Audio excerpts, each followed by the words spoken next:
భారత్కు చెందిన పలువురు ఇన్ఫ్లుయెన్సర్లు పాక్కు కీలక సైనిక సమాచారాన్ని అందించారనే ఆరోపణలు ఎదుర్కొంటున్నారు. పాక్కు చెందిన ఓ మహిళా వ్యాపారవేత్త భారతీయ సోషల్ మీడియా ఇన్ఫ్లుయెన్సర్లను తన దేశానికి రప్పించి వారిని గుడాచార్లుగా మార్చేందుకు పాక్ గుడాచార సంస్థ ఐఎస్ఐకు సహకరిస్తున్నట్లు తెలుస్తోంది.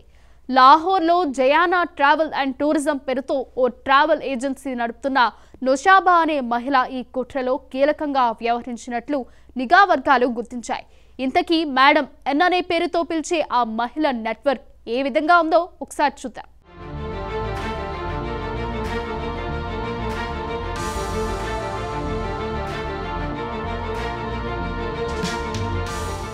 ఆపరేషన్ సింధూర్ తర్వాత పాక్ అజెండాను ప్రచారం చేస్తున్న పలువురు సోషల్ మీడియా ఇన్ఫ్లుయెన్సర్లను పోలీసులు అరెస్ట్ చేసిన సంగతి తెలిసిందే.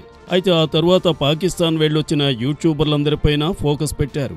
ఇలా ఎందుకు చేయాల్సి వచ్చిందంటే వినిపిస్తున్న పేరు మేడం ఎన్ జ్యోతి మల్హోత్రా సహా పాక్ స్పైల్గా మారని అనుమానించిన ఇన్ఫ్లుయెన్సర్ల విచారణలో ఈ మేడం ఎన్ ప్రస్తావన చాలాసార్లు వచ్చినట్లు తెలుస్తోంది. ఈమె పేరు నౌషాబా షెహర్జాద్ అని ఆ తర్వాత వెల్లడైంది. పాకిస్తాన్లోని లాహోర్లో జయానా ట్రావెల్ అండ్ టూరిజం అనే కంపెనీ నడుపుతున్న ఈమె చాలా మంది భారతీయులు పాకిస్తాన్కు రావడంలో సహకారం అందించినట్లు తేలింది.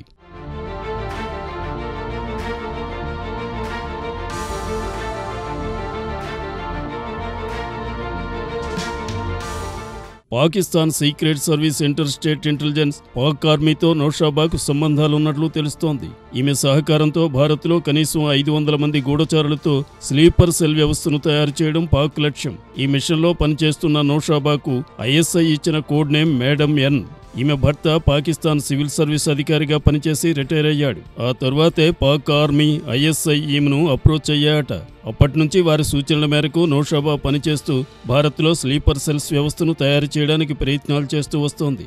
భారతీయ సోషల్ మీడియా ఇన్ఫ్లుయెన్సర్లను ఐఎస్ఐ, పాక్ ఆర్మీ అధికారులను పరిచయం చేయడంలో నౌషాబాదే కీలక పాత్రగా తెలుస్తోంది.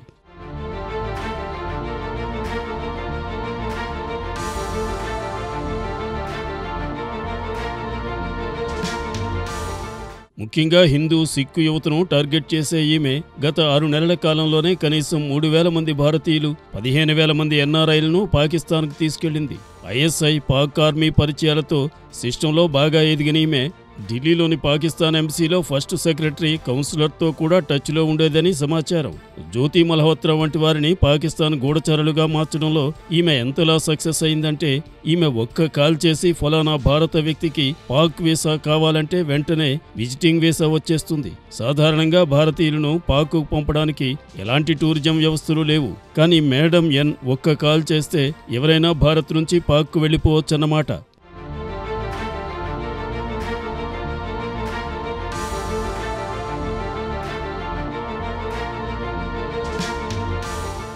ఢిల్లీలోని ఎంబసీ నుంచి భారత్ వెళ్లగొట్టిన ISI operative Ehsan ur Rehman alias డానిష్తో నౌషాబాకు మంచి రిలేషన్ ఉన్నట్లు దర్యాప్తులో తేలిందట.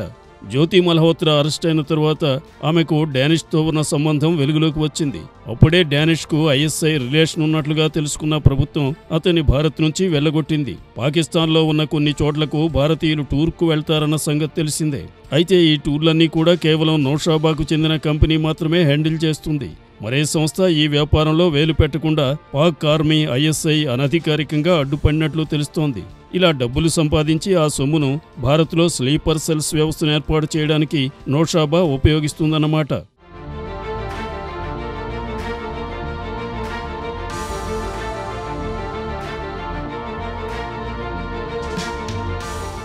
మరోవైపు ఇటీవలే ఢిల్లీలో కొందరు ట్రావెల్ ఏజెంట్లను కూడా నౌషాబా సంప్రదించిందని, వాళ్లు కూడా ఆమె కంపెనీని సోషల్ మీడియాలో ప్రమోట్ చేస్తున్నారని తేలింది. ఇన్ని విషయాలు తెలిసిన తర్వాత మేడం ఎన్ విషయంలో ప్రభుత్వం ఏ నిర్ణయం తీసుకుంటుందో చూడాలి మరి.